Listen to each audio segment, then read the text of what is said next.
त्या अर्थानं विधान नाही करत आहे, मी उलटं विधान केलं.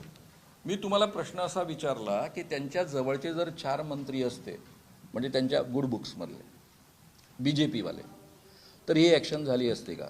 मी तुम्हाला 100% वाटत लिहून द्यायला तयार आहे, नसती झाली. आता याचा अर्थ तुम्ही दुसरा काढा.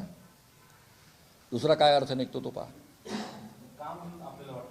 त्याचं कारणच आहे ना, शिंदेंना आणि जर चाकणकरांना धडा मिळाला तर हवाच आहे. तेच कशाला BJP मधल्या काही मंत्री जरी इन्व्हॉल्व असते, जे त्यांच्या गुडबुक्समधले नाही, तेही जरी इन्व्हॉल्व असते तरी त्यांनी आनंदाने केलं असतं.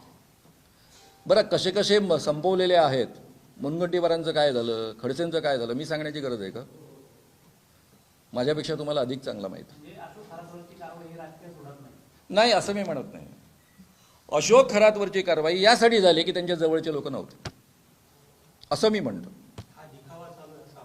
नाही नाही, कारवाई चांगली होते, चांगली ॲक्शन होते, म्हणून तर मी जाहीररित्या कौतुकही करतोय.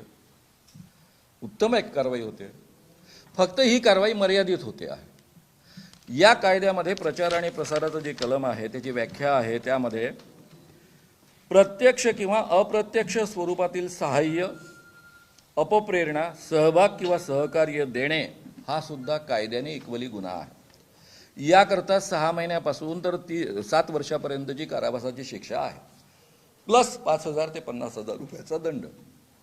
म्हणजे एखादी व्यक्ती खराचं जे काही चालू आहे त्यामध्ये जर केवळ मदत करत असेल, सहकार्य करत असेल, तरी तो कायद्याने गुन्हा आहे.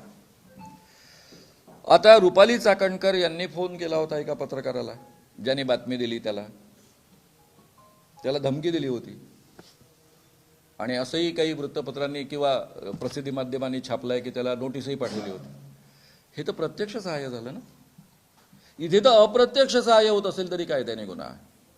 म्हणजे जेवढे ट्रस्ट आहेत, ज्या ट्रस्टमध्ये हा सगळा पैसा जमा झालेला आहे खराच्या या कामामधनं, त्या सगळ्या ट्रस्टचे ट्रस्टी यामध्ये गुन्हेगार ठरतात, इक्वली गुन्हेगार आहेत, त्यांना इक्वल शिक्षा होऊ शकते. एवढा हा व्यापक कायदा आहे.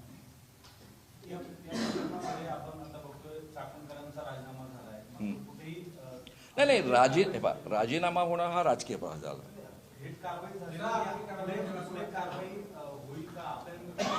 मी नाही ते सांगू शकत.